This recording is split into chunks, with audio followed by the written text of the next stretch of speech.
त्याचा निकाल सुप्रीम कोर्टाने दिल्यानंतर देखील अध्यादेश काढला, बिल आणलं आणि ते बदलून घेतलं. गोष्ट सांगण्याची ही आहे की ही इंटरिम ऑर्डर आल्यानंतर देखील आज 11वा दिवस आहे. म्हणजे तसं पाहायला गेलं त्या दिवसापासून मोजलं तर 12 दिवस की 13 दिवस झाले असतील, कारण आज तारीख आहे आपण पाहत आहे 11. एक गोष्ट आहे की 30 जानेवारीला ही ऑर्डर आल्यानंतर पुढे काय तयारी केली मुंबई महानगरपालिकेने? या मंडळांची बैठक बोलवली होती का? पोलिसांनी मंडळांची बैठक बोलवली होती का? ज्यांना तुम्ही स्वतःच जे काही परवानगी असतात ते दिले आहेत, तुम्ही बैठक तरी बोलवली होती का? पर्यायी योजना काही केली होती का? काल आम्ही पाहतोय सुनील प्रभूजी असतील, तिकडचे स्थानिक आमचे लोक असतील, गुडेकरताई असतील, ह्या सगळ्यांनी लढा दिल्यानंतर म्युन्सिपल कमिशनरशी बोलून, प्रशासनाशी बोलून वगैरे कृत्रिम तलाव आत्ता काहीतरी केला गेला. पण त्या कृत्रिम तलावामध्ये खरंच एवढ्या मूर्त्या जाऊ शकतात का? दुसरी गोष्ट म्हणजे जे मी सांगतो ना सतत, की भाजप ही हिंदुत्व नुसतं निवडणुकीपुरती वापरते, नंतर आम्हाला सगळ्यांना, आमच्या हिंदूंना असं वाटतं की आम्हाला फेकून देतं. ह्याची 2-3 उदाहरणं ही आपली डोळे देखत आहेतच.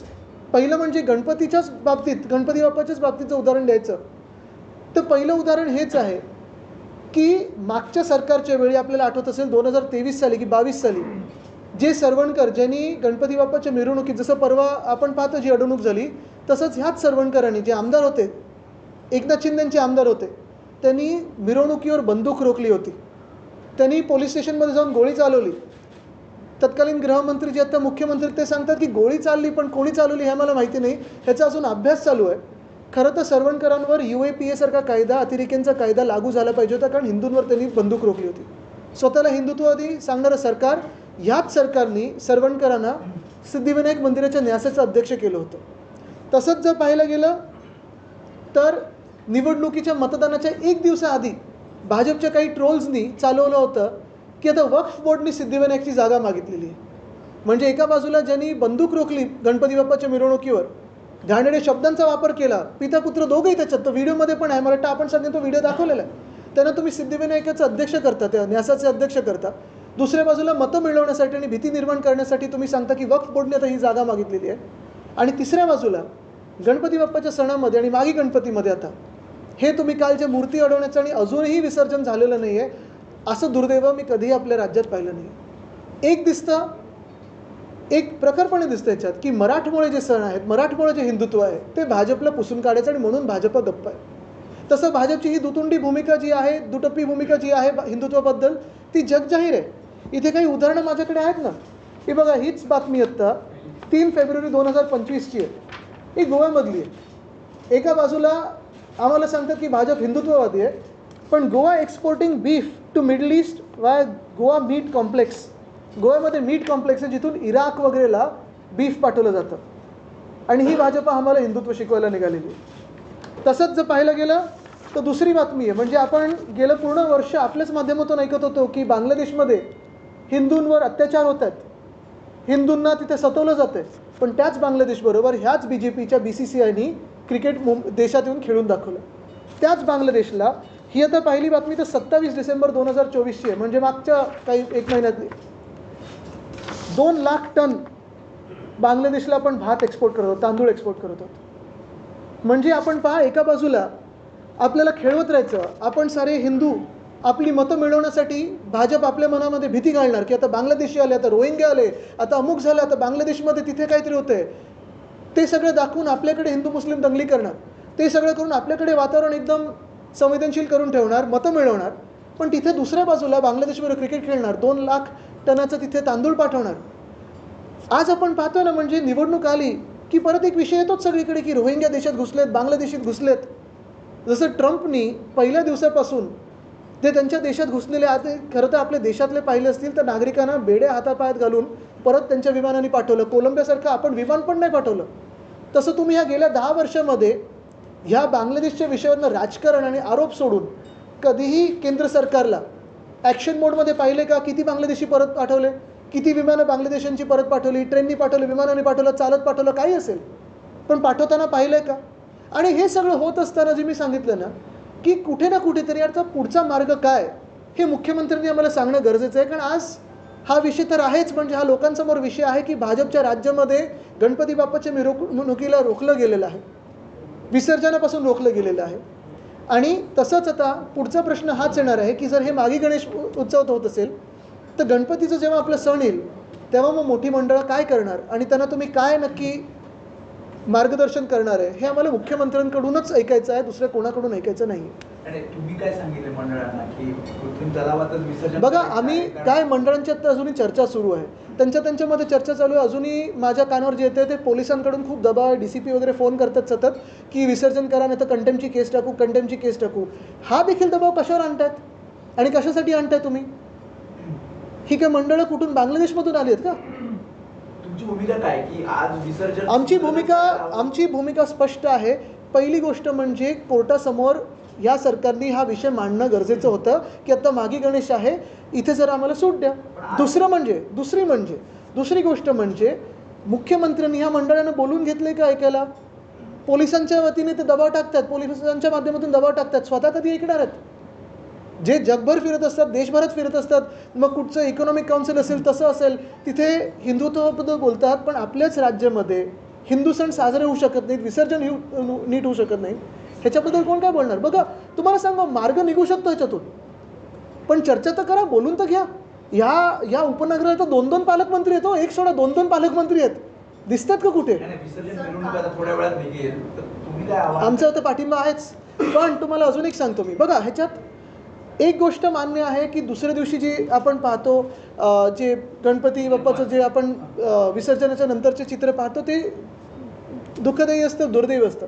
पण ह्या सगळ्या गोष्टी ज्या आहेत ना, मग तुम्ही पर्यावरणाबद्दल बोला, तुम्ही जे काही विषय तिकडे असतो, नंतर कसं ते मूर्तीची वाताहत होते, हे सगळ्या गोष्टी आहेत, पण ह्याच्यातून मार्ग काढायला तुम्हाला त्यांच्यासोबत चर्चा तर केली पाहिजे. जसं गणपतीच्या आधी सगळ्या मंडळांना बोलवून महानगरपालिका चर्चा करते, तशी केली होती का? 30 तारखेची इंटरिम ऑर्डरबद्दल तुम्ही सांगितलं होतं का त्यांना?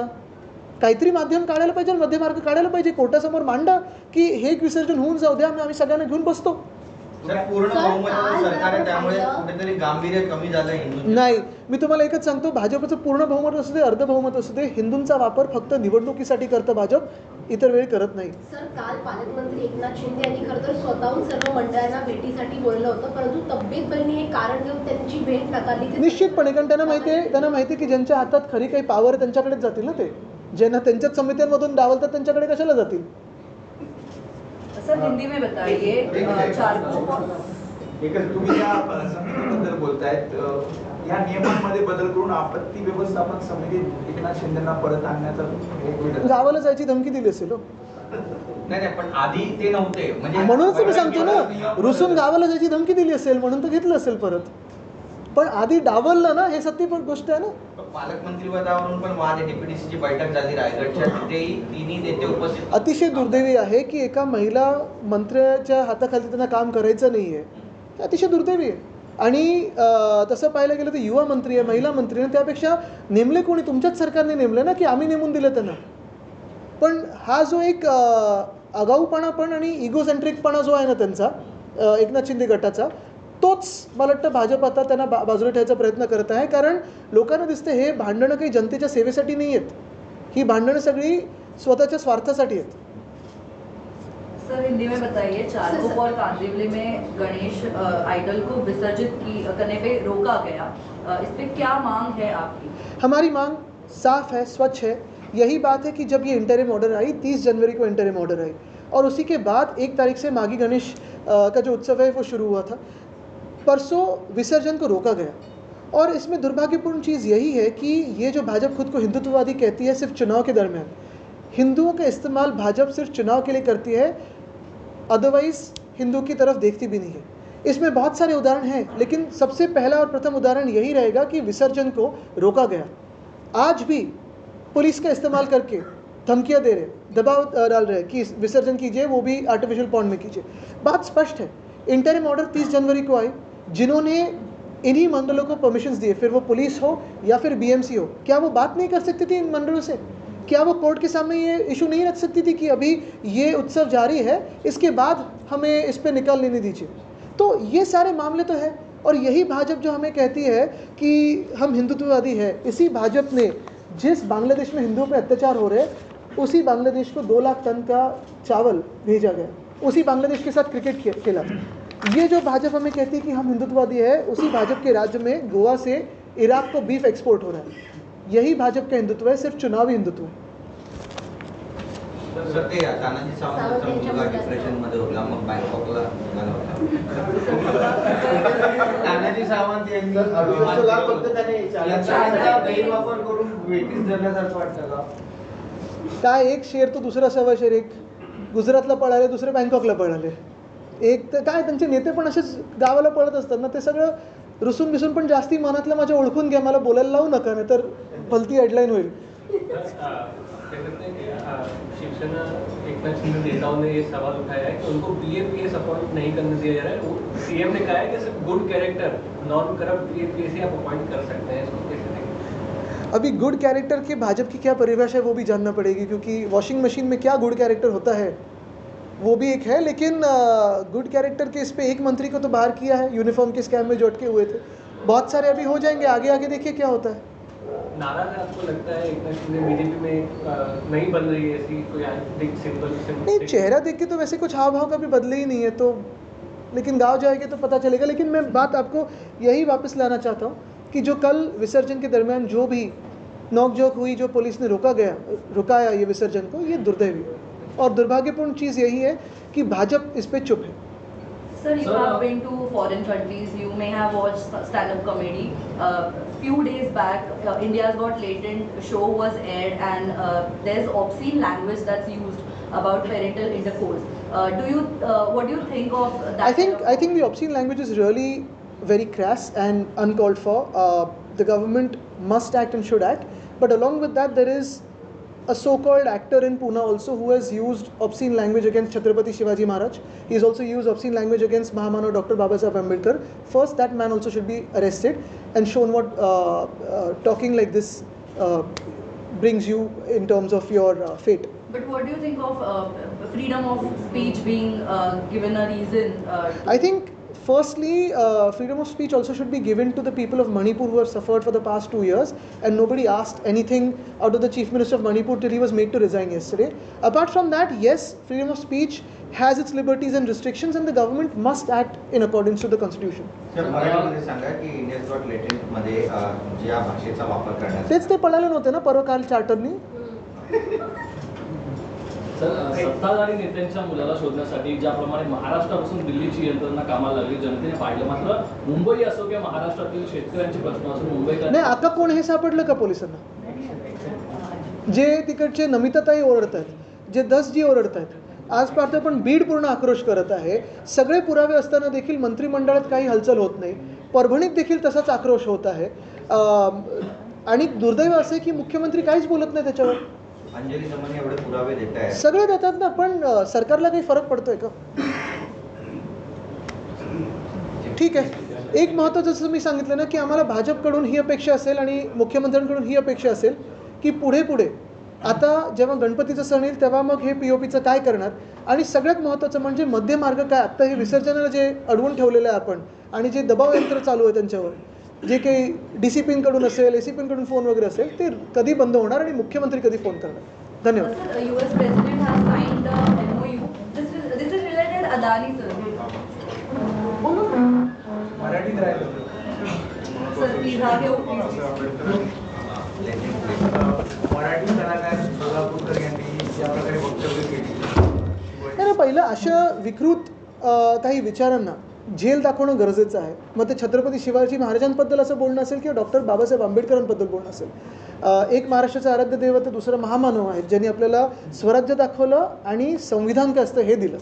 आणि हे सगळं होत असताना कोणीतरी असं TVवरून बोलू शकतो आणि त्याच्यावर काहीच कारवाई होत नाही. काही महाराष्ट्र सरकार झोपलं आहे का की बहुमतात एवढं व्यस्त आहे आणि त्यांच्या स्वतःच्या भांडणात आणि ते काय पालकमंत्री मालकमंत्री बंगला गाडी दिवे लाल दिवेमध्ये एवढं व्यस्त आहे की छत्रपती शिवरायांचा आणि महामानव डॉक्टर बाबासाहेब आंबेडकरांचा पण अपमान आता त्यांना दिसत नाही. सर, US गवर्नमेंट ने डोनाल्ड ट्रंप ने एक एग्जीक्यूटिव ऑर्डर पास किया है जिसके अंडर पहले अदानी जी के अगेंस्ट जो कि एक फेडरल क्राइम जिसमें इंडाइटमेंट है उसमें, कोर्ट की इंडाइटमेंट है. लेकिन एक चैनल दिखाएगा नहीं अगर कुछ बात करूँ तो. अभी उसमें चेंजेस किए गए हैं जिसकी वजह से Adani going to be benefited from and the stocks have already. अभी कोई गया शायद वहाँ नेगोशिएशन के लिए, तो देखते हैं.